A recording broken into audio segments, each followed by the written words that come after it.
Bonjour et bienvenue sur la mécanique universelle.net. Alors aujourd'hui nous sommes jeudi 30 juin 2022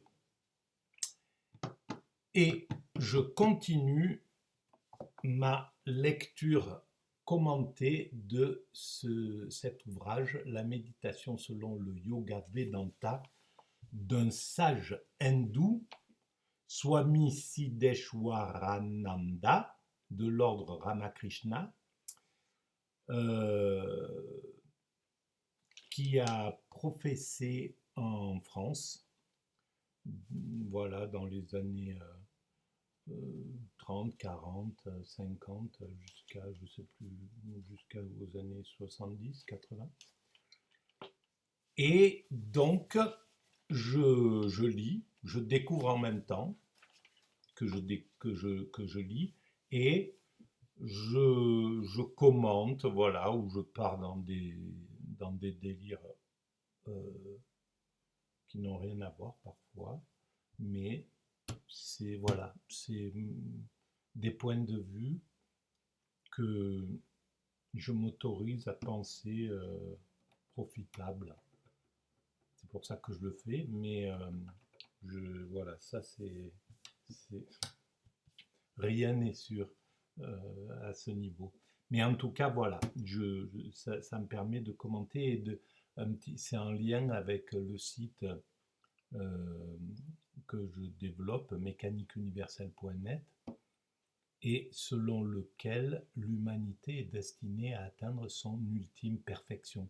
Donc arriver à cette sagesse dont parle le, le yoga Vedanta, par exemple. Voilà la méditation selon le yoga Vedanta, ce que les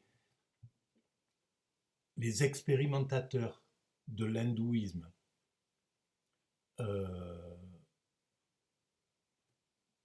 travaillent passent une vie pratiquement de méditation, de concentration, de travail sur eux pour atteindre cet état de, de sagesse absolue, de nirvana, euh, de cessation euh, de l'agitation mentale, etc. Donc de contemplation, d'éveil, peu importe comment on l'appelle, et qu'on retrouve exactement de la même manière dans les monothéismes.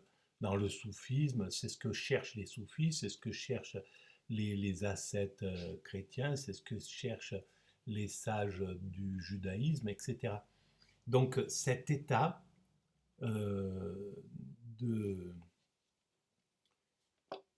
d'extase, c'est ce vers quoi va l'humanité. En fait, l'humanité, ça serait une sorte de sage qui a commencé, qui est né un jour, voilà, je pense que le Swami Siddheshwarananda, ben, il a eu un an, il a crié, il a, il a fait pipi dans ses couches.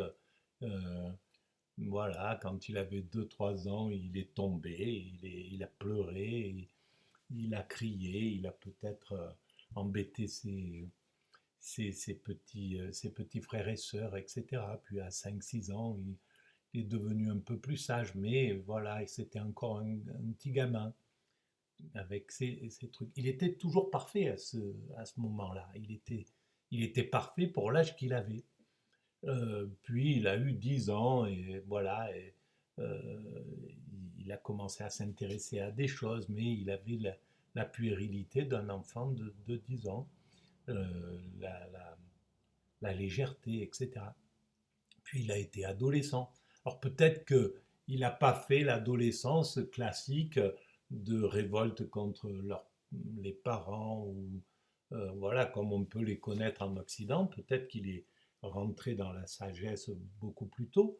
Mais voilà, il a passé quand même une adolescence comme voilà, il était parfait dans son adolescence, comme n'importe quel adolescent est parfait au présent, tout en étant perfectible, même si ça exige de faire des bêtises, de faire même des grosses conneries, comme on pourrait dire, se mettre en danger, etc. Ben oui, c'est même l'adolescent qui doit passer par cette étape-là, il est parfait au moment présent tout en étant perfectible parce qu'il ne peut pas être autre chose que ce qu'il est. C'est pour ça qu'il est parfait en fait. L'humanité, là aujourd'hui, on voit bien qu'elle n'est pas parfaite, elle est imparfaite, mais elle est parfaite au présent parce qu'elle ne peut pas être plus loin que ce qu'elle est. Elle bénéficie de toutes de ces 50, 100 000 ans d'évolution, euh, etc. Puis de ces 5, 10 000 ans de société qui s'est un peu plus élaborée, etc. Puis l'évolution depuis il y a 5 000 ans, 10 000 ans, 5 000 ans, 3 000 ans, 2 000 ans, 1000 ans, et voilà, etc. Jusqu'à aujourd'hui. Et à chaque fois, elle était parfaite, l'humanité, tout en étant perfectible. Et là, aujourd'hui, elle est parfaite tout en étant perfectible. Mais comme donc ce sage qui a été parfait juste avant de se décider d'aller rencontrer son gourou, le gourou qui lui a tout enseigné et dont il parle là et qu'il vénère. Voilà. Ben, un jour avant de le connaître, il était parfait pour ce qu'il était ce jour-là. Et le lendemain, il rencontre ce gourou et il rentre dans une autre ligne.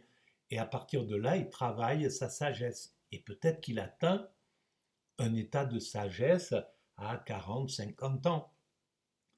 Et quand il arrive à son état de sagesse, ben, il est parfait dans ce moment-là. Et peut-être il atteint un niveau qui est indépassable. Et il reste sur cet état de sagesse, dans sa vieillesse, voilà, peut-être, jusqu'à la mort. Voilà. Et peut-être que c'est le chemin de l'humanité. Quoi qu'il arrive, à mon sens, c'est ce que j'essaie de démontrer sur la mécanique universelle, on va vers cette sagesse. On ne peut pas ne pas aller vers cette sagesse. Tout converge vers ça. Tout ce qu'on fait, on fait évoluer le droit, on fait évoluer la technique, la technologie, on améliore, même si on fait des moments, il y a des moments d'erreur, voilà, peut-être que les 200-300 ans là qui sont passés, où on est tombé dans le, dans l'industrialisation, l'ère industrielle depuis 1800 et quelques, a peut-être vraiment abîmé la planète plus que d'habitude, mais peut-être pas forcément. Peut-être que les siècles avant l'abîmaient d'une autre manière. D'abord, ils s'abîmaient les hommes les uns contre les autres, parce qu'il y avait des guerres, il y avait des famines, il y avait, etc. Tout un tas de choses. Et c'est pareil. Alors peut-être que l'ère industrielle a dégradé l'humanité, mais on voit elle prend conscience, on est en pleine prise de conscience de la maltraitance qu'on a eue envers notre planète, envers les autres animaux, envers les animaux qui nous servent de nourriture, ou voilà, etc., ou comme instrument de travail. On est en train de modifier tout ça. Les générations qui arrivent se lèvent avec une autre mentalité et ils seront au pouvoir dans 20 ans. Voilà, ceux qui ont 10 ans aujourd'hui, ils auront dans 20 ans, ils seront au pouvoir. Donc, ils auront une autre mentalité.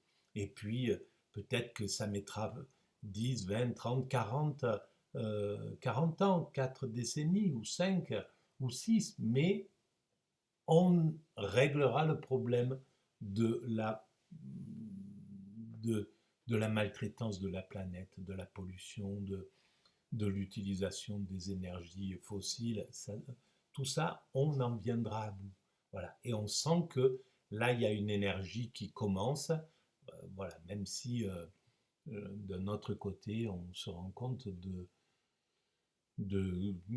qu'absurdement, l'homme, il a, même dans le pire moment, il peut se bagarrer au lieu d'être solidaire, et il peut aller dépenser 100, 200 milliards pour se taper dessus, alors que 200 milliards, on ferait, on, on améliorerait le climat, mais vraiment, on pourrait faire des choses grandioses, quoi. Voilà, et bon, on voit, mais c'est l'homme, on est encore un peu stupide, on n'a pas encore développé complètement notre conscience, on n'est pas passé dans l'état de l'évolution consciente. On est encore dans l'adolescence, on évolue de façon pulsionnelle, voilà. Euh, c'est exactement ce qui se passe entre la guerre Russie-États-Unis. C'est que de la pulsion, c'est pas autre chose. Voilà, on veut faire plier l'autre, l'autre veut pas plier et il est prêt à bombarder.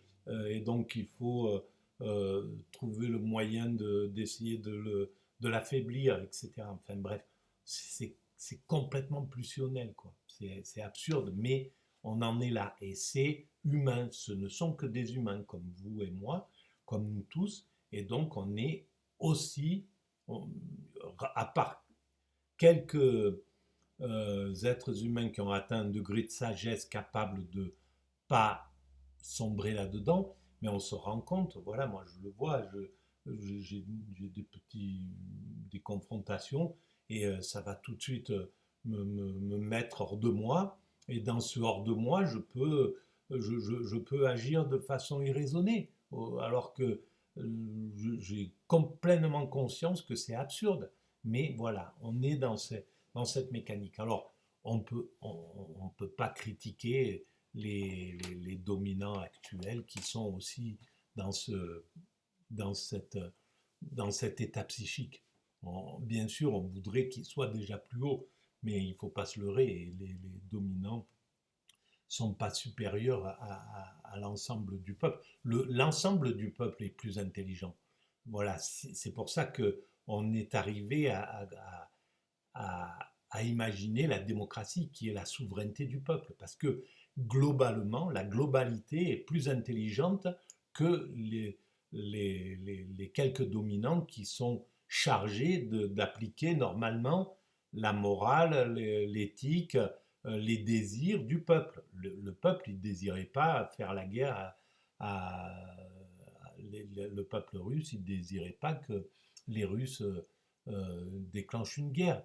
Le peuple américain, le peuple européen ne désirait pas que l'OTAN pousse la Russie à la guerre, etc. Et qu'elle continue à, à alimenter en chair à canon des êtres humains. Le peuple dirait non tout de suite s'il était vraiment, si on était en vraie démocratie, c'est-à-dire si on l'interrogeait, il aurait dit non, on ne fait pas de guerre, on veut pas, on sait que pour le peuple c'est pas bon, voilà.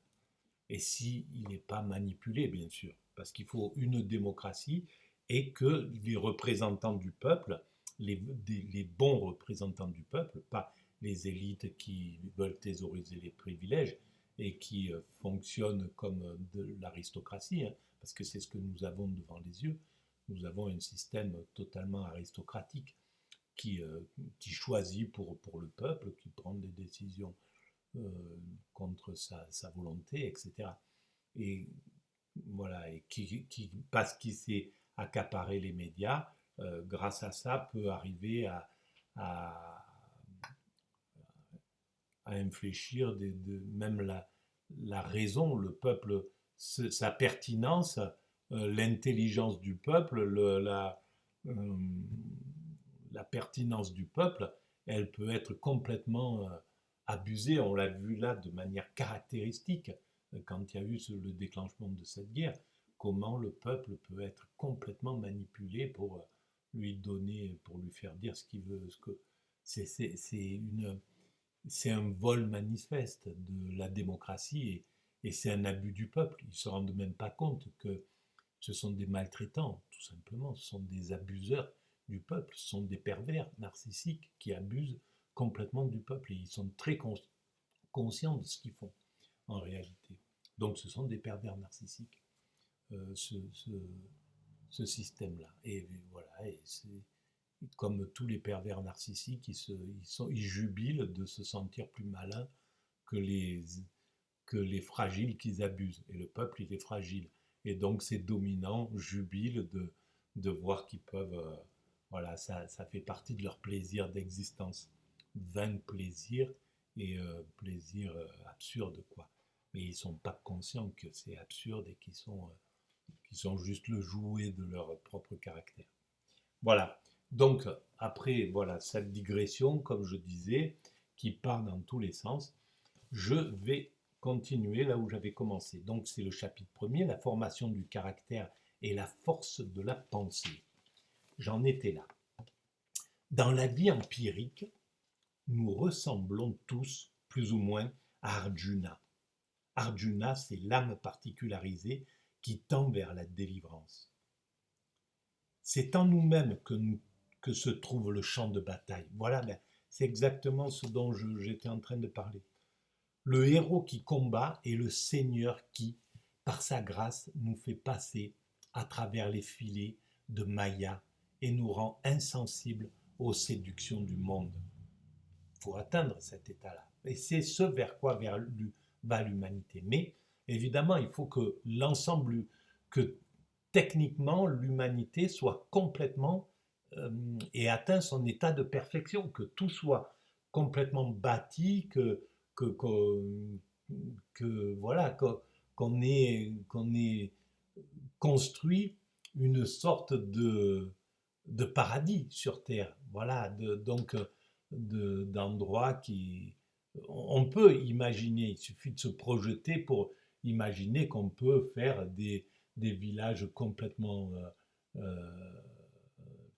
autonomes, non polluants, qui soient donnés gracieusement à tous les gens qui se promènent, qui viennent, qui peuvent trouver le gîte et le couvert. Enfin bref, je ferai une vidéo sur comment j'imagine cet état de finalité, cet état de perfection. Je l'ai fait sur la mécanique un peu universelle et je l'ai fait dans d'autres vidéos. Mais voilà.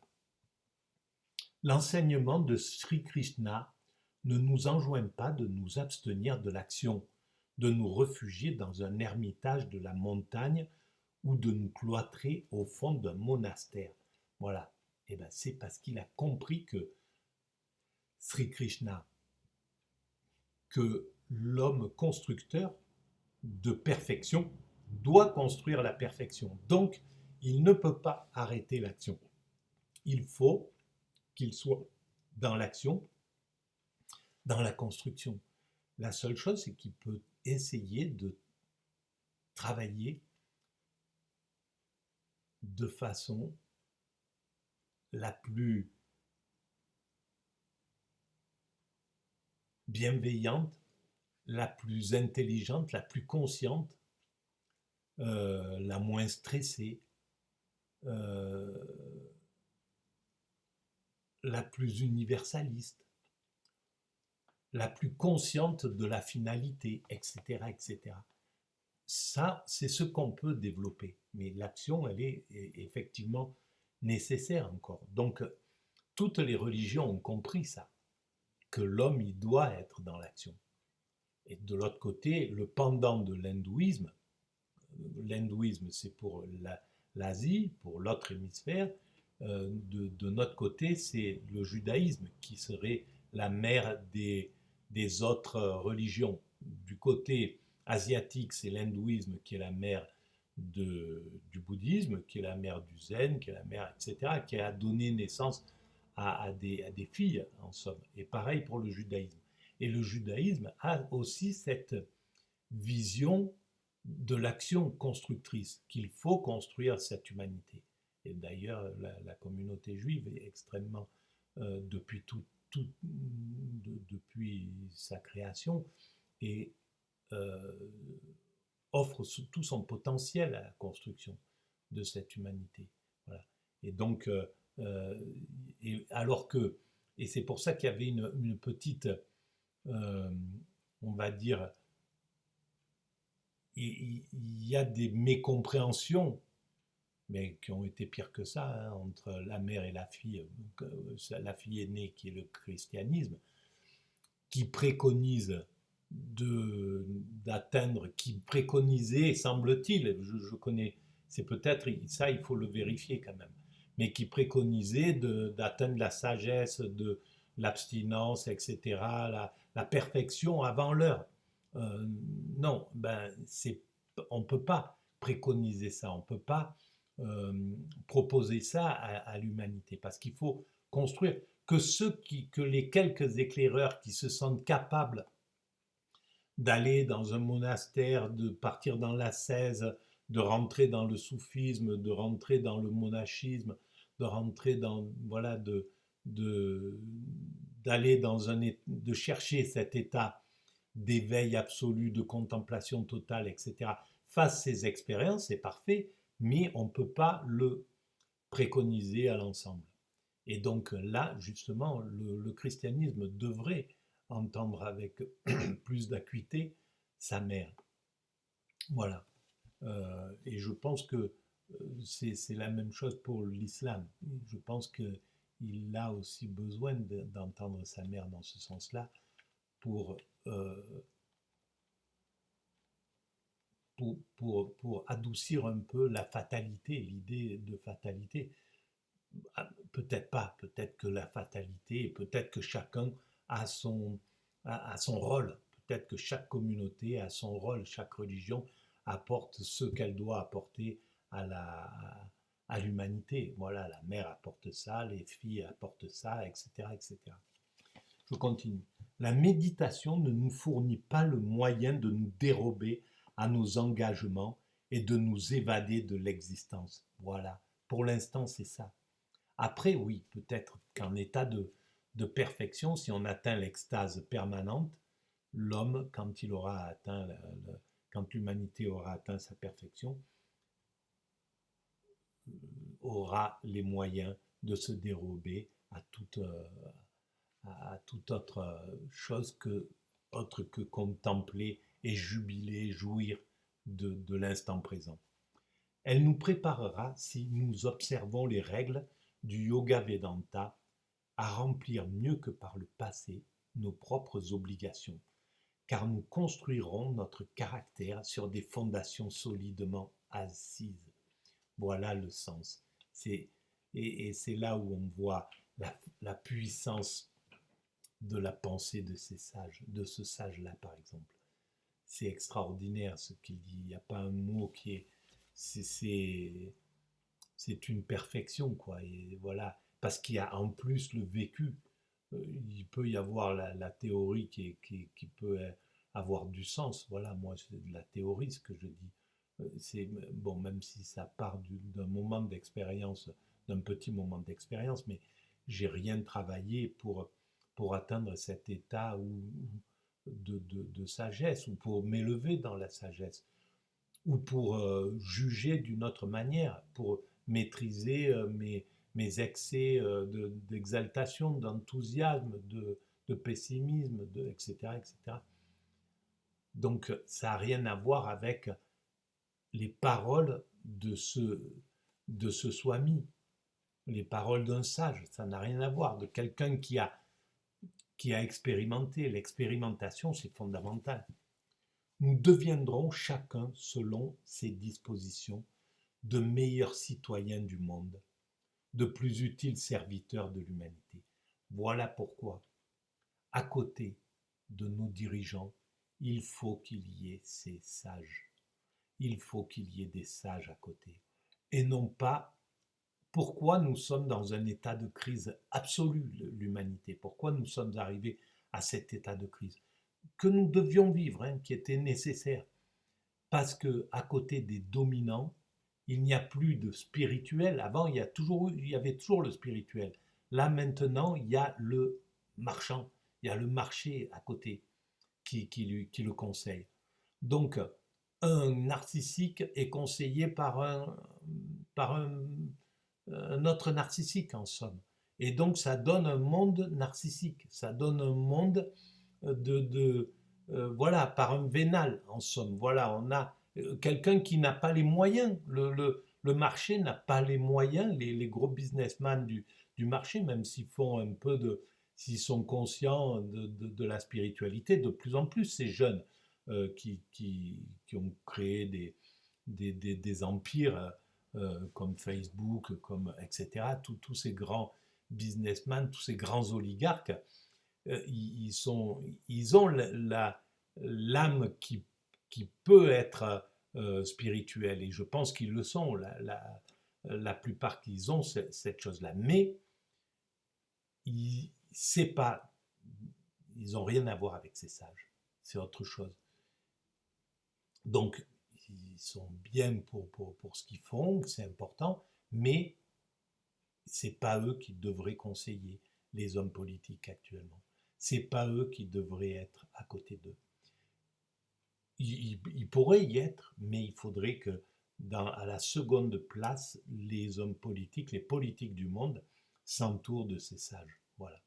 Et ces sages euh, liés aux grandes religions, aux grandes spiritualités, mais en Afrique, ça peut être les sages traditionnels qui ont exactement cet état d'esprit. C'est pareil. Ils sont aussi élevés spirituellement. Pareil en Australie, les aborigènes, voilà, aller chercher les sages dans ces religions, dans ces spiritualités. Dans les pays musulmans, aller s'entourer de soufis, de sages qui sont là, et sans les perturber, donc les laisser dans leur coin de sagesse, aller vers eux, pas les amener dans un palais, les couvrir d'or, etc., pas perturber ce qu'ils peuvent être. Au contraire, c'est les garder dans ce qu'ils sont, et que l'homme d'État, voilà, comme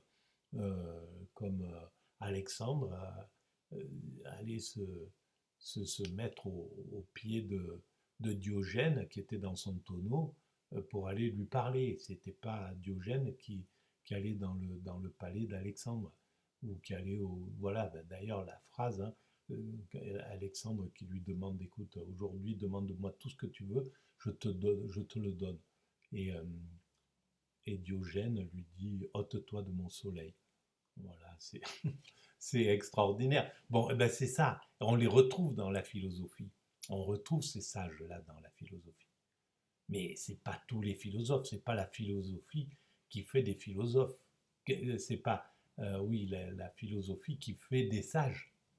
Euh, on le voit, hein, on est loin de ça. Alors, elle peut faire des sages. Elle fait des sages aussi. Mais ils sont pas, ça n'a rien à voir avec les grands sages spirituels. C'est la raison pour laquelle la Bhagavad Gita a une portée beaucoup plus large que l'Uddhava Gita.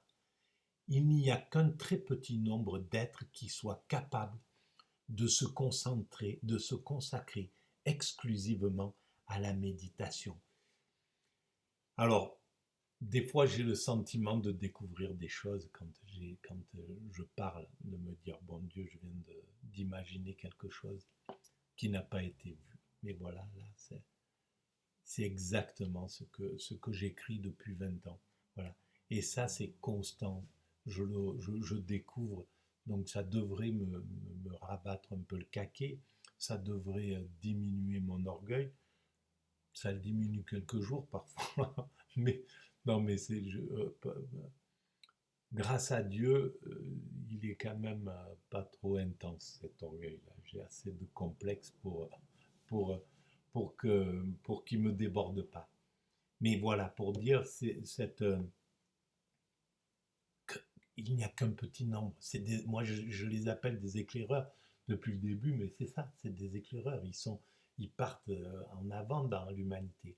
Et ils se plantent tout seuls là.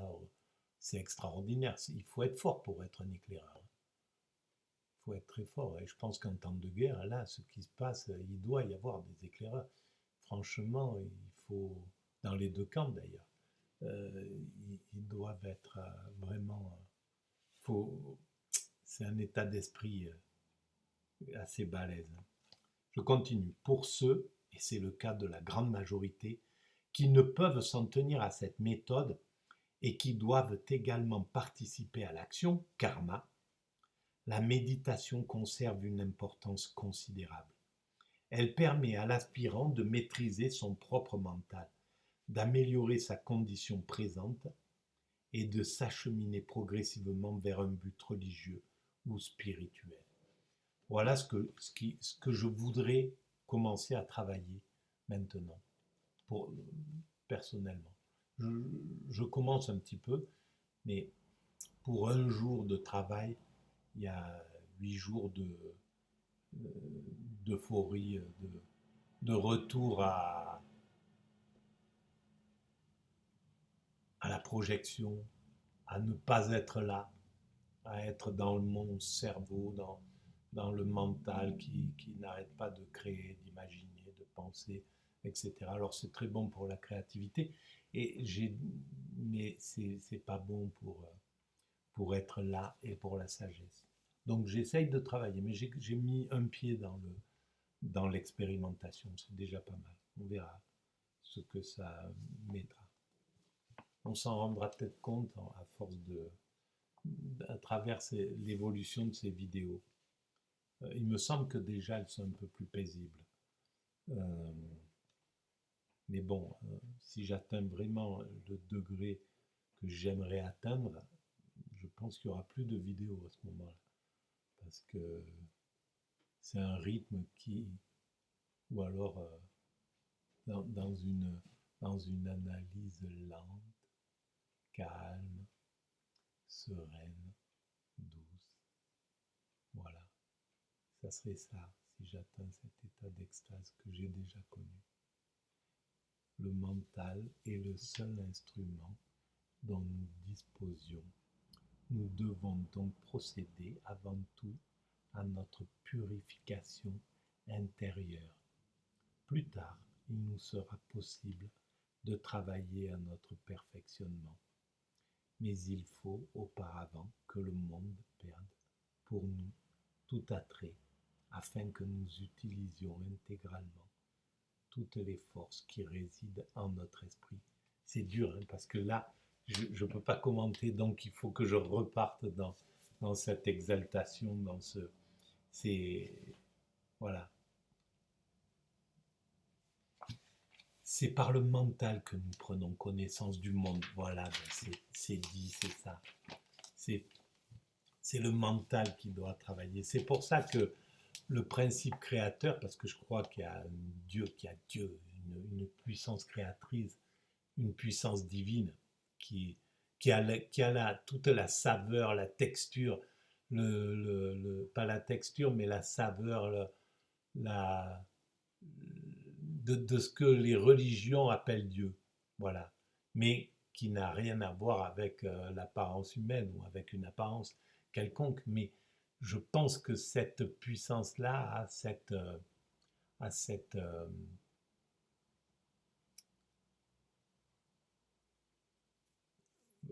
forme.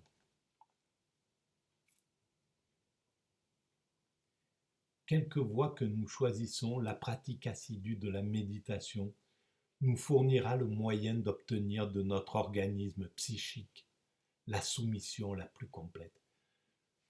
Ben, voilà, c'est pas pour rien que ce livre m'est tombé dans les mains, entre les mains.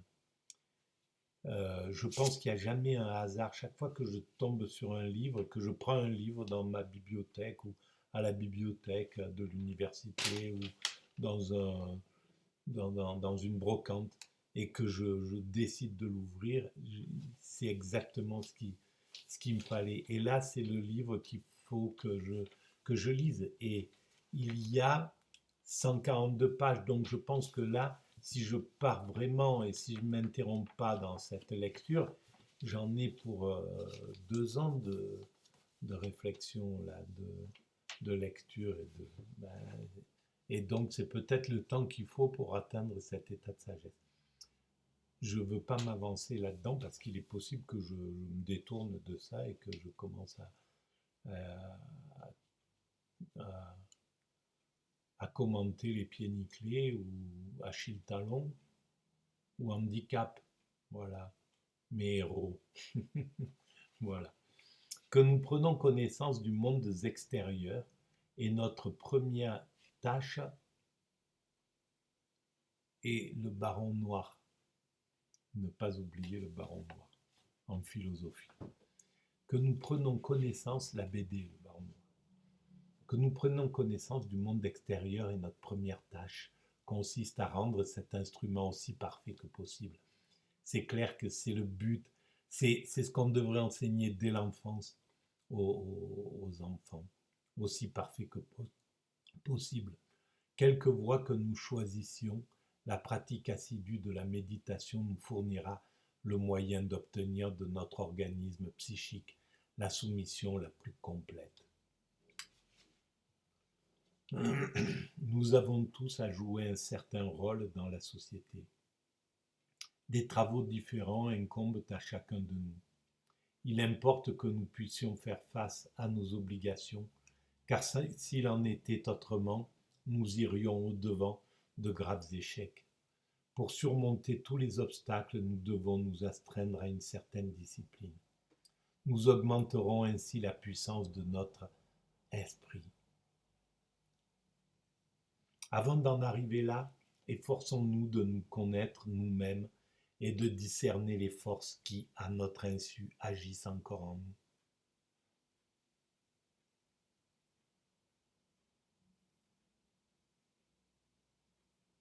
Si notre vie se déroulait entièrement sur le plan extérieur, si nous laissions se gaspiller ces forces intérieures, nous ne nous élèverions guère au-dessus de l'animal, bien sûr.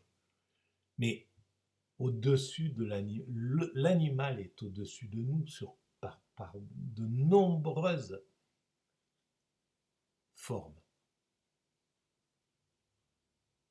par de nombreux aspects. Il suffit de regarder une chatte élever ses petits pour voir que rares sont les mères capables d'élever leurs enfants avec autant de dignité, de maîtrise, de patience, de vision, d'amour, d'abnégation et en même temps de discipline, d'autorité douce, bienveillante, d'autorité et de bienveillance. Et là, chaque chatte, chaque chien, chaque chienne, chaque éléphante, chaque dauphine, chaque peut-être crocodile, peut-être tous les animaux ont des leçons à nous. On devrait prendre des leçons sur ces animaux. Ils sont bien au-dessus des hommes. Et par de multiples aspects, ils sont au-dessus. Donc, nous élever au-dessus de l'animal, oui, certes, au niveau de la conscience, au niveau de la maîtrise, au niveau de la maîtrise qui n'est plus instinctive, d'une volonté de maîtrise. C'est vraiment autre chose d'avoir la volonté de se maîtriser. C'est incroyable quand même, il faut le faire. L'homme supérieur, c'est pareil, ces termes-là, on va les laisser, mais ils étaient très bien à cette époque. Mais oui, voilà, mais on ne peut plus les entendre. Il n'est pas supérieur, l'homme. Même le sage, il est à un autre degré. Voilà. Mais comme il faut de tous pour faire ce monde, et il faut de l'insensé, comme il faut du malfaiteur, comme il faut du juge, comme il faut du juriste, comme il faut, etc., etc. L'homme supérieur est capable de tendre tous ses efforts vers un seul but. Il a en lui le pouvoir de traduire tous les aspects de l'univers.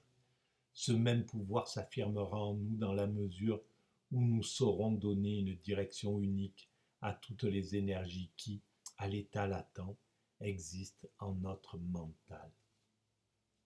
Voilà pourquoi nous devrions tous pratiquer la méditation. Il ne nous est pas demandé, j'insiste sur ce point, de nous retrancher du monde, de nous isoler de la société. On nous invite à comprendre quelles sont les forces qui s'exercent en nous. nous remplirons d'autant mieux nos devoirs que nous serons parvenus à dominer plus parfaitement notre mental. C'est d'ailleurs la véritable fonction de l'intelligence.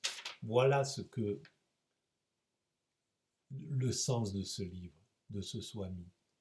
Éduquer ses congénères, apporter une conscience nouvelle, apporter un éclaircissement sur le rôle de chacun d'entre nous au sein de la communauté. Voilà qui est du don gratuit. Et même si ça lui a rapporté quelques copecs, ce bouquin, ou de la notoriété ou quoi que ce soit, en réalité, c'est de la bienveillance pure. Et tout être humain, même le plus vénal au fond, est un altruiste qui s'ignore. Parce que même s'il accumule, même s'il fait tout, travaille que pour la richesse, que pour l'argent, il laisse tout sur cette planète. Parce que la construction, l'humain, le Dieu a construit la, la création, et le vivant et l'homme, de façon à ce que il n'apporte rien de l'autre côté. Donc il est là juste pour ce qu'il donne à cette humanité. Et quand il part, la porte se referme derrière lui et le laisse passer nu de l'autre côté. Voilà, s'il passe de l'autre côté. Où il est. Voilà, en tout cas, tout ce qu'il fait sur cette terre reste sur cette terre et est fait pour l'humanité. Le bien comme le mal. C'est d'ailleurs la véritable fonction de l'intelligence. Nous avons recueilli deux héritages distincts. L'un est biologique, l'autre divin. C'est par l'intelligence que l'homme se différencie des êtres qui n'obéissent qu'aux impulsions de l'instinct. Point. Je vais arrêter là pour cette vidéo, et je vous remercie de votre écoute. À bientôt.